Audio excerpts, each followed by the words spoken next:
Ocean Pines is a vibrant residential community nestled on Maryland's eastern shore. With over 9 miles of waterfront property, amenities like an 18-hole championship golf course and a public yacht club, and a rich history dating back to 1968. Of course, if you live here, you probably already know most of that, and if you don't, it's almost all apparent from your first visit. Each week on the Pines Cast, we work to bring out the ocean pines that might be less apparent. We celebrate the region, the amenities, and, most of all, the people that make and keep Ocean Pines a special place to live. Welcome to the Pines Cast, your source of news and insights about Ocean Pines and the official podcast of the Ocean Pines Association. I am Tony Russo, and this is the Pines Cast, the only official and factual podcast representing the Ocean Pines Association.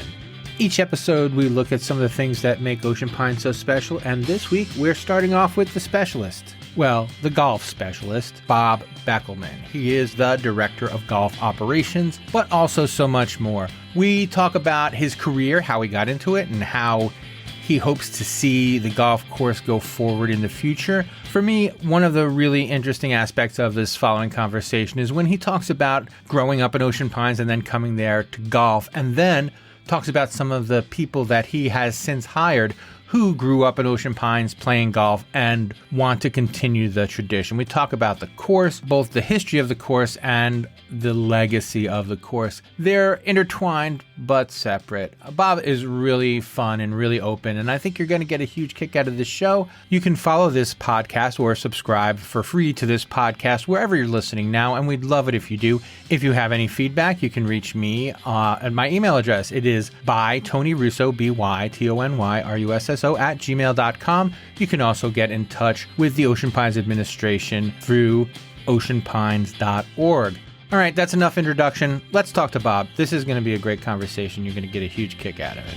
So Bob Beckelman has been here and back several times. And before we get started with what's going on in Ocean Pines right now, I'd like to talk a little bit about the golf course history from your perspective, from someone who has kind of lived it back and forth over the course of this century, which is a really fun way to be able to put things still. Can you give me your background as a golfer and also your background in association with Ocean Pines? Of course. I guess my parents retired down here in the early 80s. They got a place over at Lookout Point in Teal Bay.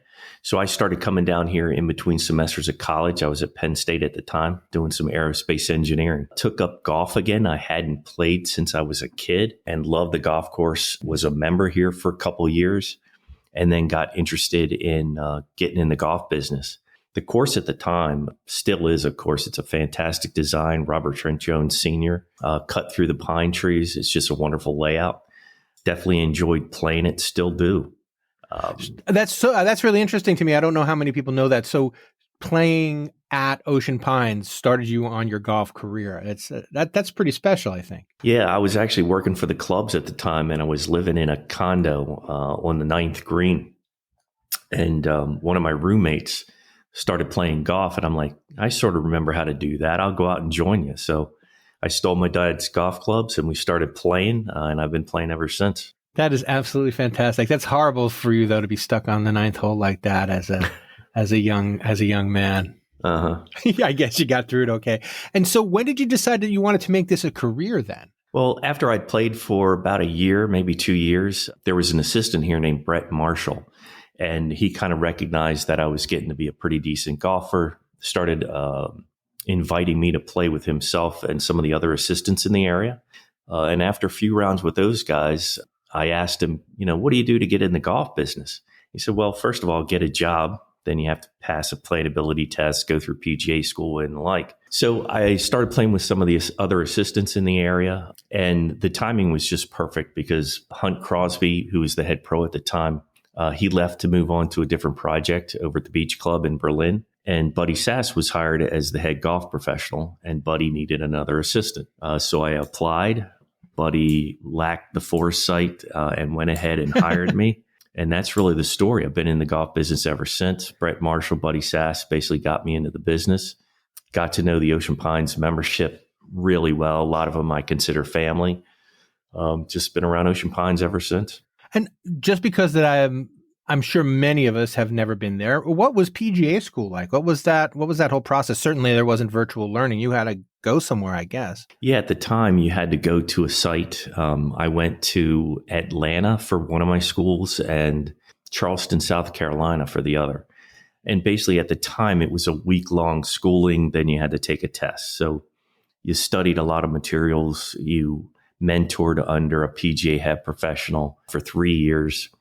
You went to the schools, took the tests, and assuming you passed those, then you were interviewed by a board of your peers, some of the really, top dogs in the section. That was nerve-wracking, but they asked you a bunch of questions and decided whether to elect you to membership or not.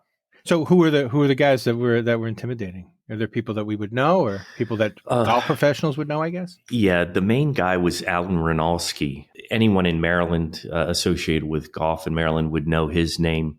But anytime there's a PGA championship, the golf tournament on TV, he is typically the guy who kicks off the tournament, because the PGA event is a PGA of America event, not a PGA Tour event. So he was the president of all of PGA of America at the time, and he was on the board that interviewed me. And what were some of the questions? Like, what did you have to demonstrate? Because you think of a golf pro as having to demonstrate that they're good at golf and good at showing people golf. So the discussion part doesn't leap to mind as a qualification. Yeah, it's almost, I won't say, it's almost a formality. You've already, spent 3 years under a PGA pro. You've taken the test, you've studied the materials, by that time you've learned how to teach, do all the business things required for the job. So the interview is, again, almost a formality. They ask you a handful of questions. What's your opinion of this? One of the questions was, if you had to change one rule in golf, what would you change? Kind of things like that. They're really just assessing your character, and it's their opportunity that, if someone in the section knows some things about you or doesn't think you're a worthwhile candidate for the PGA, they would have the chance to turn you down at that point, I guess. I don't think it happens very often. I've just got to ask, because I'm sure everyone's wondering, so what rule would you have changed? Hitting the ball out of a divot in the fairway.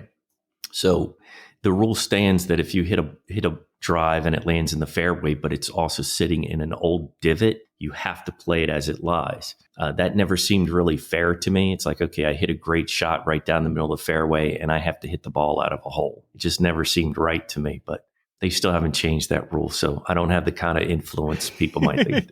You didn't make the impassioned plea that we like to imagine that you made. No. Mr. Smith Goes to Washington style. Right.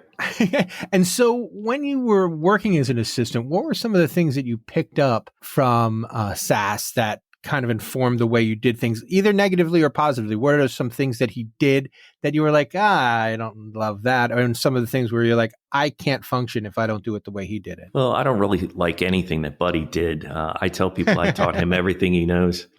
It's not true. Buddy's one of the best golf professionals in the world. He's wonderful. He taught me so many things. The biggest things about Buddy was teaching and club fitting and member relations. Everybody who knows Buddy Sass knows he's a great guy. He's fantastic at relationships. At a club like this, at a club like Ocean City, exactly, yeah. It's the relationships you build with the membership and the people who play here, whether they're a resident or from out of town. They come back year to year. So you want to get to know them, know the things they like, know the things they don't like. And if they like you, they're more apt to come back the following year or come and join as a member. Take lessons and so forth. What about the downside? Were there really no downsides, or were there things that he did that were a little too old school? Well, the biggest downside was it was right at the beginning of the computer age. The first computer he had in the pro shop ran Windows 3.11. It's amazing. Great. I can even still remember that. But he didn't know how to use a computer, so it fell to me to do most of the computer stuff, which actually was a fantastic experience. But that's about all I can say bad about Buddy. Was he was right on top of the computer age, buying the computers, but he hadn't learned how to use them yet. I can't imagine the chaos when you tried to go to online reservations for tee times and things like that? It had a bit of a growing period. Yeah, it took a while, but our original tee time system was actually on phone. You called into a computer. So on the user end, there was no computer involved. I guess that helped, especially at Ocean Pines 20 years ago. And so take us through. So when did you get the opportunity to be the pro for yourself, and what was that like? So they say in the business, you'll never get your first head pro job until you get your first head pro job. So what had happened was when Buddy Sass left, he left to build a golf course down the road in Berlin called Deer Run. And I did apply for the head pro job, and I didn't have enough experience, so I was not hired at the time. So Buddy invited me to come over to Deer Run. He was going to be the director of golf operations, and I could be the head professional under him over at Deer Run. So that's what I did. I got the head professional title, worked over there for 3 years, and then the head pro job at Ocean Pines opened up again. I reapplied and was hired. That's fantastic. It sounds like the Screen Actors Guild is that way, right? You can't be in a movie until you get your SAG card, and you can't get your SAG card until you've already been in a movie, something like that. So how did you take advantage of this opportunity? Your first job as a pro, what did you want to show that you could do? I guess really I wanted to go back to the atmosphere that we had when Buddy was there. When Buddy, myself, and Brett Marshall were here, there was also a female assistant named Robin Wiston at the time. We had such a good staff and a great membership, a huge membership. And it just felt like one big happy family. I mean, from time to time, there were hiccups, but 99.9% of the time, it was really a great atmosphere around here. And I wanted to get it back to that. So worked hard reestablishing the relationships with the members and things of that nature. So really just get it back to the way the club had been for years. And I'm sorry, I guess you took the trouble to make the notes. What year was this when you came as your first time as a golf professional? That was the year 2000. How exciting. So when you got back, you had this course that you hadn't been at in 3 years. So can you talk about like maybe the condition of the course and how that related to the membership and how you advocated for the membership with relation to the condition of the course? Conditions around Ocean Pines had always been pretty good. The golf course, especially in the spring and the summer, conditions were usually in pretty good shape. I wouldn't say like top notch, but pretty good shape. At the end of my first tenure as head pro, they had just started a renovation project, renovating some fairways, renovating some greens and so forth. A lot of that process took place after I left. The problem with Ocean Pines was always if we got huge amounts of rain, obviously we're at sea level or under, some spots are under sea level. So you can't drain if you got nowhere downhill to go to. And the heat in the summertime, if it got hot and humid, that's a high stress on any grass. So sometimes at the end of the summer, early fall, the course conditions would suffer. Luckily, the last few years, we have a new superintendent who's addressed a lot of those conditions. He does a lot of extra aerating in the fairways, which helps it drain better, keeps the ditches on the course clear so they drain better. So the golf course today drains a lot better than it ever did in the past. All right, now let's just flash forward to today. You're back now and you're running the whole show. What has changed dramatically? What are your visions for going forward with Ocean Pines from today? The biggest change for me at Ocean Pines is the size of the membership, I guess. When I left Ocean Pines, and actually even before that, when I was the assistant with Buddy Sass, we had upwards of 700 or 800 people that could call themselves a golf member here, which was probably way too many. It was very difficult to take care of that large a membership. Yeah. Now we have about 170 people who can call themselves a member. So it's a different animal. We used to be, 90% revenue driven by membership. Now we're 90% revenue driven by outside play, residents, public play, package play. We still have a membership. So it's important to me that we kind of uphold the membership and what that means to be a member at Ocean Pines. We want to take good care of them because they are paying a lot of money to be a member here. But at the same time, we have to balance the revenue that comes in from the public and the package play and the resident play. So it's a different balance than I'm used to. My biggest goal was to take care of everybody, whether a member, a resident, public, or package play. We want to make them feel all at home and give them a great experience of golf here.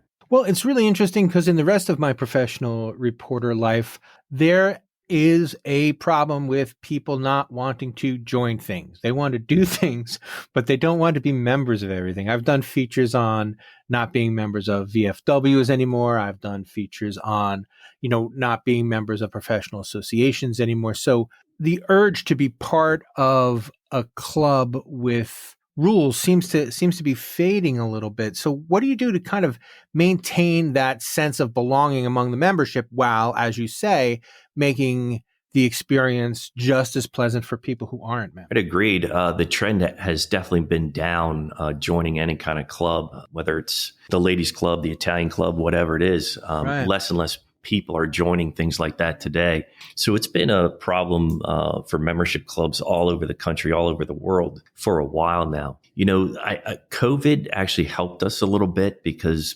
people got back into golf. The more they get back into golf, the more they experience a good experience, the more they want to do it. And if you're playing golf a lot, it makes financial sense to join because, you may be paying less per round than you might if you were paying full dollar. But also there's a lot of benefit in joining a club, getting to know the other members, getting to know other people in your peer group, being able to play in events, getting the staff to know you, getting the restaurant folks to know you. So there's again, almost like a family atmosphere when you belong to a club. And once you present people with that, they're more likely to join, but you have to get them out here first. So reputation is everything. Building the reputation of Ocean Pines as being in good condition and being a friendly place to come and enjoy your golf, that gets them started. It gets, your foot in their door to membership.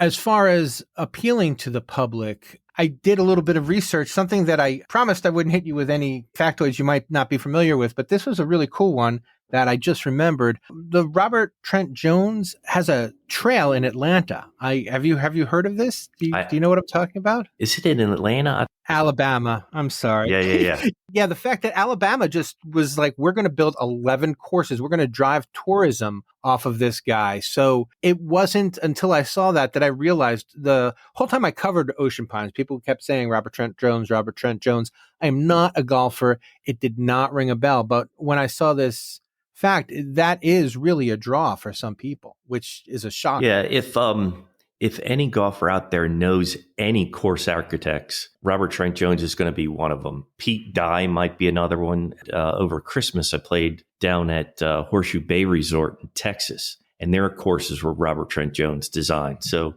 he's a world famous designer, a fantastic designer, really well renowned all over the world. And does that, do you think, play into package sales with people looking to come to town to just play on this particular course? Robert Trent Jones will definitely appeal to some people. They'll recognize the name. And that's the big thing. If you recognize a name, you're more apt to want to play that golf course. And that's why a lot of courses nowadays are using tour players, famous tour players' names. Arnold Palmer, Jack Nicklaus, they're very popular courses around the country, around the world, just because people recognize the name and they associate that with great golf courses. That was the thing that I really got a kick out of about the Robert Trent Jones. Again, I don't know anything about golf. I didn't realize he wasn't a famous golfer. And to be so good at designing golf courses that your name means something in a way that Jack Nicklaus's name means something as far as a golf course. It makes it seem to me like this is the kind of course for people who also really know what they're doing. Like if you're into good golf courses, it's like knowing the name of a good restaurant. Yeah, absolutely. I'll give you a great example. Jack Nicklaus, possibly the greatest or second greatest player of all time. In his early days, he was a terrible golf course designer. I shouldn't say terrible, but he designed golf courses for himself. For him, yeah. You had to hit a huge high cut to play his golf courses, and your average golfer just can't do that. There was a lot of carry involved during his early golf courses. His later years, he figured out that he was designing golf courses for average golfers, not for tour players. And his more recent designs are much, much better. And by recent, I'm saying the last 20 years. Just very early in his career, he designed courses that were almost unplayable for the average golfer. Whereas one of Robert Trent Jones' successes is he designs courses that will challenge any golfer, but be playable also to anyone who wants to play golf. Exactly. Ocean Pines, for instance, if you play from one of the forward tees, very playable, very fair. If you play from one of the back tees, you're in for a very difficult day. He designs courses. Primarily, the words I use is risk reward. Every shot, you have a chance to play a conservative shot, a safe shot, and every shot on the golf course, you can play an aggressive shot. If you play an aggressive shot and don't get away with it, you're going to pay for it. That's just how the course is designed. I played a lot of golf courses around the world where you can just kind of bang away at the ball.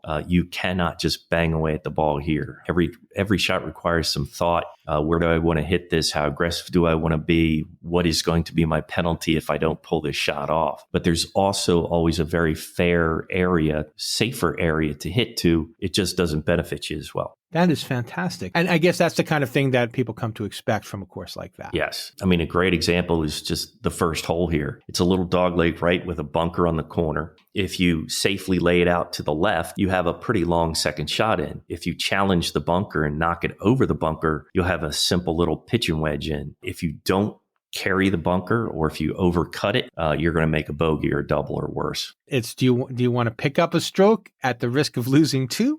Exactly. Or do you want to shoot par all day? That is a perfect way to put it. And when I played a lot of golf here, I tried to par every hole. If I happened to chip in or make a long putt, that was fine. But basically, my goal was to par every hole here. And you found that's doable for someone who plays. Well, I was a pretty good player at the time, all right. But we would have the best players in the state here, and the winning score was typically over par because, you just say, oh, I can birdie this hole, no problem. You try to cut a quarter or something like that, and you end up making a bogey or a double. It's just the way the course plays. If you play too aggressively, if you try to shoot too low a score, it's going to jump up and bite you. One of the lowest rounds here was by Buddy Sass. He shot a 65, and it was kind of by accident. He just played his normal game, but he made every putt that day. And that's kind of how you have to approach it. If you make some putts, great. If not, I'll take par. I do want to just mention your distance to Ocean City must draw at least a lot of play in the summer during the tourist season. There are so many places to choose from, but people do come in to go to Ocean Pines and to play the course. And do you attribute that to the course alone, or are there other amenities, the restaurant and that people like to kind of make a day of it? Yeah, I mean, it's especially people who come down, obviously, to vacation in Ocean Pines. But even if they're staying in Ocean City, the golf course and the yacht club definitely draw people over. You can come over to Ocean Pines by boat. I have had people that came over to play golf by boat. So yeah, Ocean Pines is attracted to anybody who vacations down this way. Along those lines, something that I forgot because it's been too long. The building is different from when that's another big change from when you were there. Yeah, I guess I've kind of gotten used to it now, but the old country club was knocked down and a beautiful new facility put up. The bar and restaurant is excellent. They have a great bar in there, beautiful outside seating. We have a fire pit with a lounge outside as well. A real nice long covered deck outside, which is super nice in the nice weather. But the whole building, it's set up very nice. We have an excellent pro shop in here. Yeah, they did a great job putting this new country club up. And we talked about, outside play and public play and package play. When these start to add up, does it make it easier to run the golf course financially? Like, are these other people helping to kind of boost the finances in a way that makes the golf course a more profitable, or at least less of a drag on the bottom line? Well, it's kind of chicken or the egg, I guess.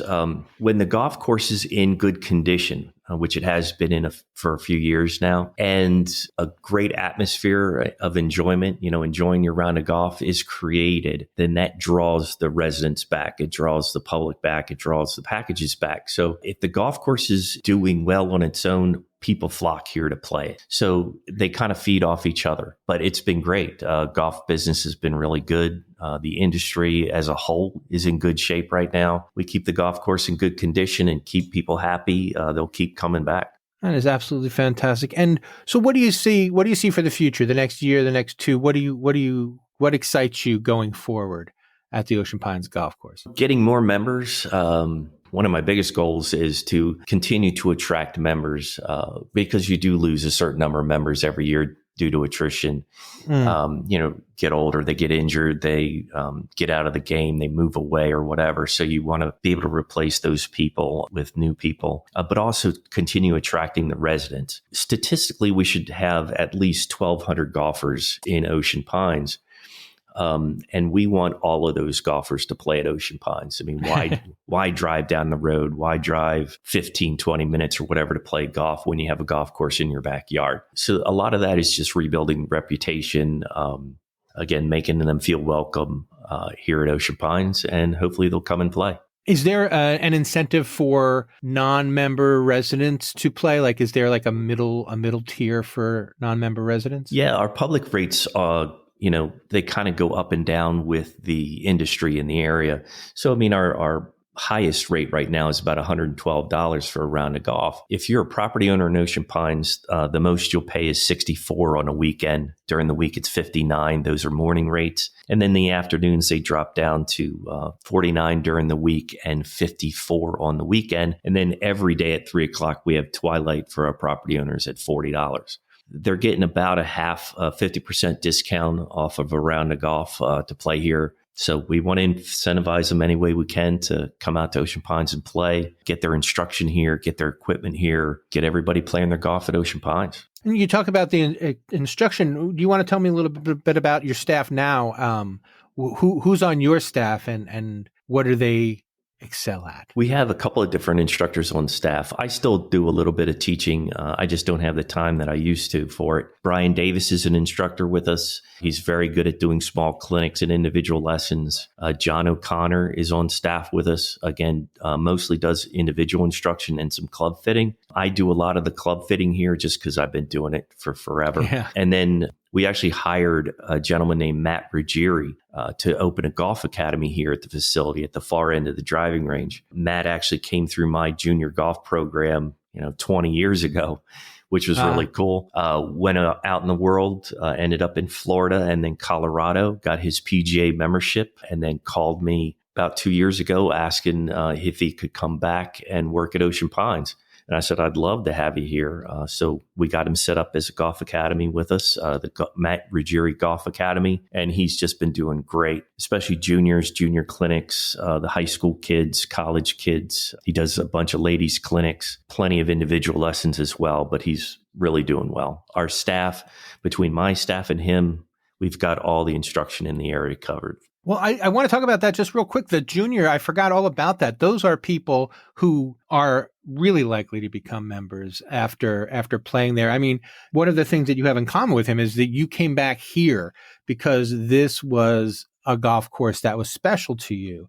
And that has to happen more often than not. Yeah, I hate to say it, but a lot of my juniors are all grown up and have kids of their own now. And, some of them have come back to the area to play their golf here, to get their kids in the programs here. It's hard for me to say that because I guess it was 25 years ago or so. But yeah, right. My juniors now have juniors of their own, which is fantastic. That's the whole idea of a junior golf program, is to introduce these kids to golf, try to get them to get stuck on it, because it's a great atmosphere to grow up in. You have integrity, you have, just all the right things that you want a kid to grow up in. It builds their confidence. I don't think you can get a better sports atmosphere than golf to grow up around. It teaches you to grow up to be a fine gentleman or gentlewoman, gentle lady, go out and be successful in the world. So I just think junior golf programs is where it starts. We had gigantic ones when I was here before. Ocean Pines has for a long time had really good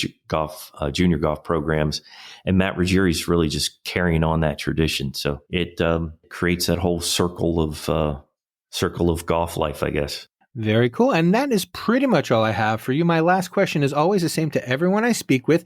Is there something I should have asked and I didn't? There's something that you would have asked you, or something that you thought you'd get the opportunity to say, but I didn't provide it? Just really wanted to talk a little bit about the membership.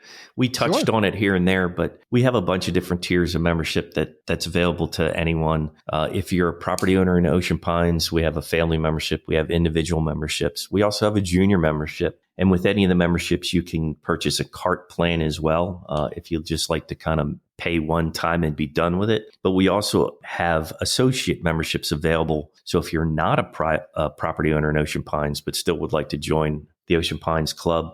You can join as an associate, and the rates are just a few dollars more. The membership is open to anyone in or outside of Ocean Pines. We'd love to have anybody. Excellent. And I'm sure you can find all of that information at oceanpinesgolf.org. Am I right about that? Absolutely. And if they have any questions, feel free to call the Pro Shop. Call Bob Beckelman right here at the Pro Shop, and we'll answer all your questions. Excellent. Links to everything in the show notes. And thank you so much for your time. What a pleasant conversation. Awesome. Thank you so much.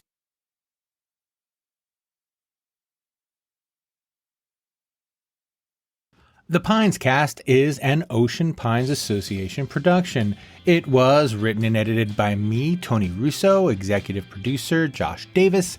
Please subscribe where you are listening now, or follow if you're on Apple. If you like the show, please tell someone else, because that's the best way to get the word out. As I mentioned at the beginning, I would love to have your feedback, and I would love to keep this conversation going. If you care to email me, you can email me at bytonyrusso@gmail.com. Of course, we would love to have your ratings and reviews on the app of your choice, but mostly we want you to listen to the show, we want you to like the show, and we would like it very much if you told other people about it. You can also send along comments or questions that we will address in future shows as is possible and appropriate. And that is all for this week on The Pines Cast. We will see you next time.